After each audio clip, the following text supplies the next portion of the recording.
আমরা তারাপীঠে নেমে তারামা সরণির উল্টো দিকে যে গলিটা সোজা চলে যাচ্ছে সেই গলি দিয়ে ঢুকে পাল ভবন নামের একটি হোটেলে চেক ইন করেছিলাম। তবে আমি বলবো তোমাদের বাজেট যদি একটু বেশি হয় তাহলে তোমরা পাল ভবনে চেক ইন না করে পাল ভবনে পৌঁছানোর আগেই দেখবে রাস্তায় সারি দিয়ে অনেক সুন্দর সুন্দর ভালো ভালো হোটেল রয়েছে, ওই হোটেলগুলো চেক ইন করতে। কারণ পাল ভবনের সার্ভিস কিন্তু একদমই ভালো নয়। এমনি রুম টুম সব ঠিক আছে, মোটামুটি একদিন স্টে করেছি আমরা, যেহেতু সে অ্যাকর্ডিং ঠিক ছিল, কিন্তু ওখানে খাবার জল তোমায় প্রোভাইড করবে না, এটা দেবে না ওটা দেবে না, এই সমস্ত বিষয় ছিল। তো তার জন্য আমি সবসময়ই বলবো যে পাল ভবনের থেকে বেটার তোমাদের যদি বাজেট একটু বেশি থাকে তাহলে তোমরা অন্য যে কোনো হোটেলে বা রিসর্টে স্টে করতে পারো তারাপীঠে এসে।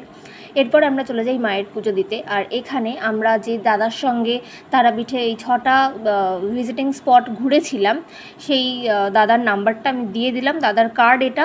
তোমরা চাইলে গিয়ে দাদাকে কন্ট্যাক্ট করতে পারো। দাদা কিন্তু খুব ভালো, দাদার বিহেভিয়ার খুব ভালো, খুব মানে অল্প টাকায়, মানে তোমাদের বাজেট অ্যাকর্ডিং তোমরা নেগোশিয়েট করতে পারবে দাদার সঙ্গে।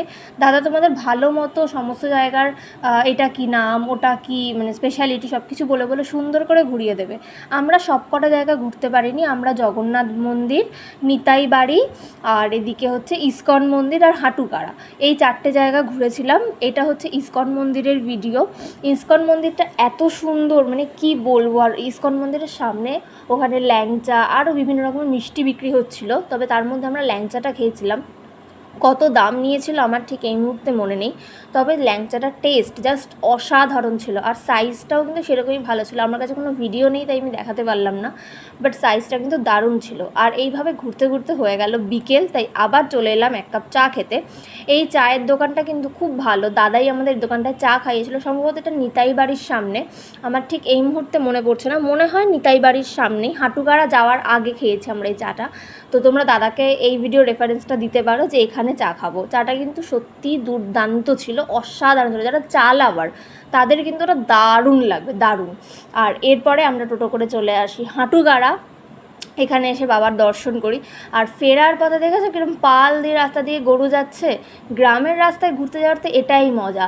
আর আমরা যখন গেছিলাম তখন ফেব্রুয়ারির ফার্স্ট উইকে গেছিলাম, তো ঠান্ডাটা মোটামুটি ছিল। আর গ্রামের দিক যেহেতু, রাতের দিকে ঠান্ডাটা আরও বেশি জাঁকিয়ে পড়েছিল। তো রাত্রিবেলা আমরা সেদিন কোনো সোয়েটার নিয়ে যাইনি, ফেরার সময় কিন্তু কাঁপতে কাঁপতে আমি আর মা ফিরেছি। তারপরে আমরা আম্মু আর দিদাকে হোটেলে রেখে আবার চলে আসি তারামা সরণিতে ঘুরতে। বিকজ তারাপীঠে আমরা একদিনই ছিলাম, তো এত জায়গা ঘোরাও পসিবল ছিল না, আর এত কিছু দেখাও পসিবল ছিল না। যতটুকু পেরেছি ততটুকুই দেখেছি আমরা।